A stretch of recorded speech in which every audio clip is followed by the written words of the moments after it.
m'appelle Éric Petit, je suis réalisateur, documentariste. J'ai créé une structure qui s'appelle Première Personne Production, avec laquelle je tourne des films pour des entreprises, pour des particuliers, pour des artistes, beaucoup.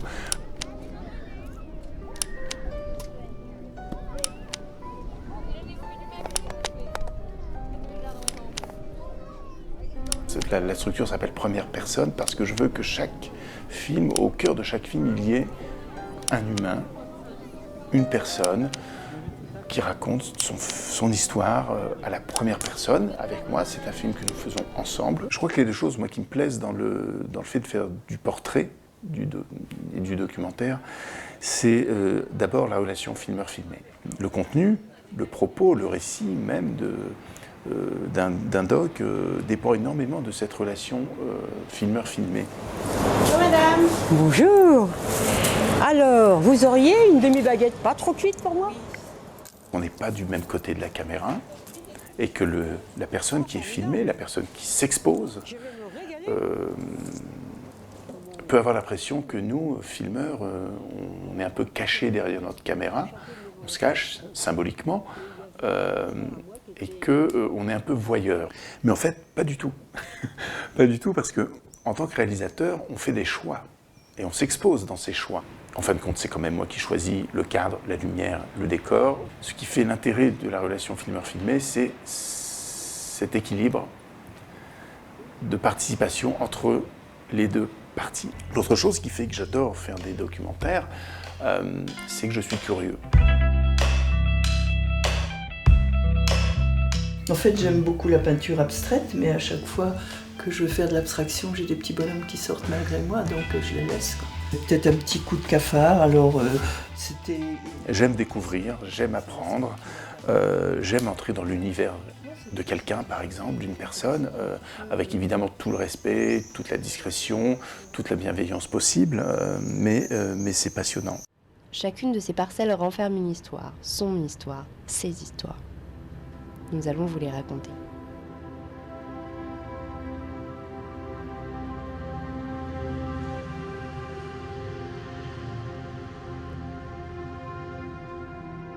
Alors faire des films n'a pas toujours été mon activité professionnelle principale, mais j'ai jamais cessé de faire des films ou des vidéos.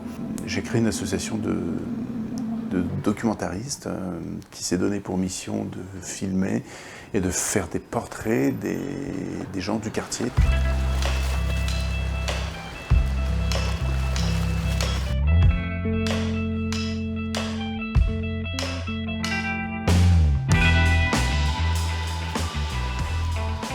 Là, j'ai co-réalisé une web-série documentaire avec Christophe Luxereau, qui est réalisateur, photographe, plasticien. On a suivi pendant 2-3 ans une nageuse, une jeune femme, une jeune fille. On a suivi son évolution, un jeune espoir de la natation.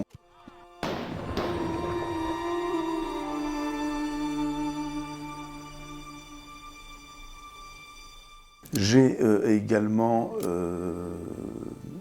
créé et animé un blog sur le cinéma pendant une quinzaine d'années, pour lequel j'ai énormément tourné de films et de vidéos.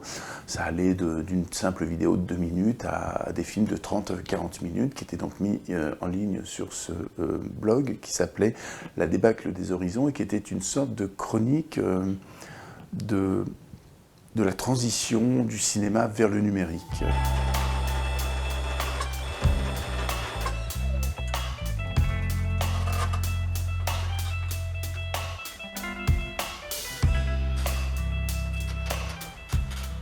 Sinon, j'ai fait un film que j'aime beaucoup, un documentaire dans une entreprise qui s'appelle « Vous êtes au moins deux ». C'était un film qui montrait, dans une très grande entreprise, la relation entre les gens qui travaillaient dans cette entreprise, qui étaient dans le cœur du métier, et tous les gens qui leur permettaient de travailler correctement, c'est-à-dire les gens des services généraux, les gens du ménage, les gens de la cantine, les gens de l'entretien, etc., quoi.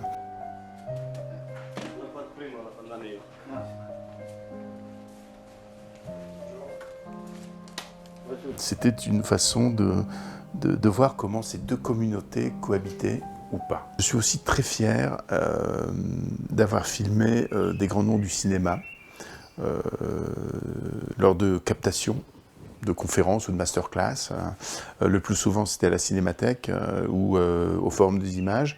Ainsi, j'ai eu dans mon viseur des gens comme David Lynch, Wim Wenders, Denis Hopper, Alain Cavalier, ou voilà, et puis Claire Simon, Jean-Pierre Mocky, enfin voilà, des grands noms étrangers ou français, des acteurs, des actrices.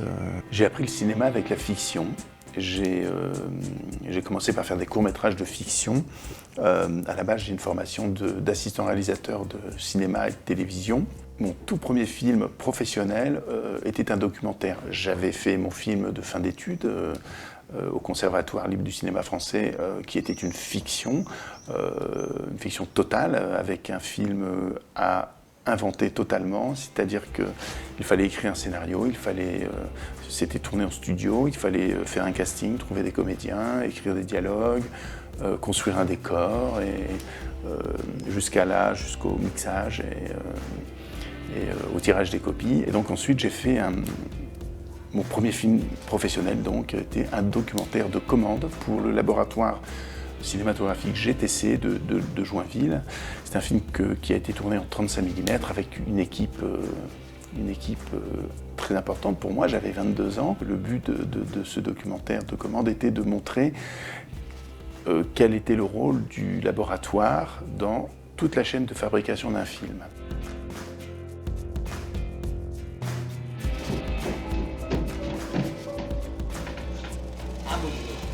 There's nothing you can do wrong. There's nothing you can do wrong. I just want you to be yourself. This is your house. To hell with them. Up theirs. To hell with them. Just be yourself. Qui c'est ce type-là? Be yourself. Un peintre, je crois.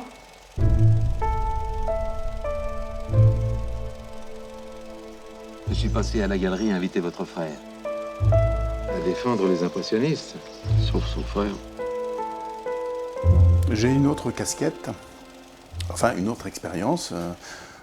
J'ai travaillé pendant très longtemps, pendant de longues années, et ce jusqu'à il y a quelques mois, pour une grande entreprise, une grande agence de communication et de publicité, une des plus grandes en Europe, Havas, pour la nommer, Havas, qui s'est aussi appelée Euro-RSCG il y a quelques années. Et mon rôle dans cette grande entreprise était de veiller sur les médias. Ma fonction était rattachée au planning stratégique de l'agence. Alors oui, là il s'agit de communication corporate, de communication de crise, de communication d'influence. En fait, mon rôle chez Havas, c'était d'ouvrir en grand mes radars, mes écoutilles, pour récolter un maximum d'infos, de documentation, de culture et de savoir en fait. De les filtrer, de les digérer, de les analyser, de les synthétiser et ensuite de les redistribuer de façon, avec parcimonie et surtout avec beaucoup de précision. Et cette expérience de 30 ans, d'avoir vécu et travaillé en entreprise, et en plus dans la communication d'entreprise, ça m'est très utile pour ce que je fais aujourd'hui avec Première Personne Production. Quand je travaille par exemple avec un chef d'entreprise, quelle que soit la taille de son entreprise et quel que soit le secteur d'activité dans lequel il évolue, et ben je sais de quoi on parle et je sais comment on en parle.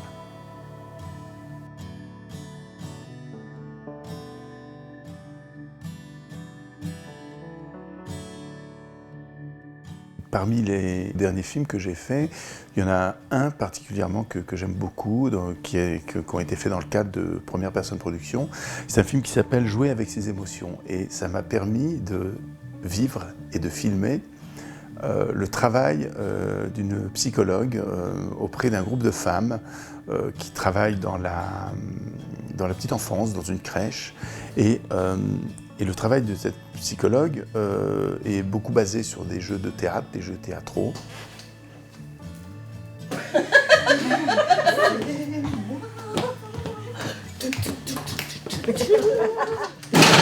C'est moi.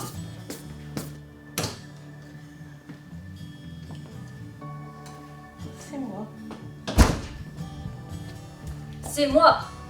C'est un film qui a été fait pour être présenté dans un colloque qui réunissait d'éminents spécialistes, comme on dit. Et ce film a eu énormément de succès. C'était à la fois un moment de tournage assez intense, assez dense, assez émouvant, à 2 caméras, et un travail de montage que j'ai effectué avec la psychologue. Plus vous aurez d'outils, plus vous permettrez à l'enfant de ressentir. Et là, je me dis que mon travail, dans ces cas-là, il prend un sens, vraiment. Et il sert à quelque chose. Et ça, c'est un supplément d'âme quand on fait un film.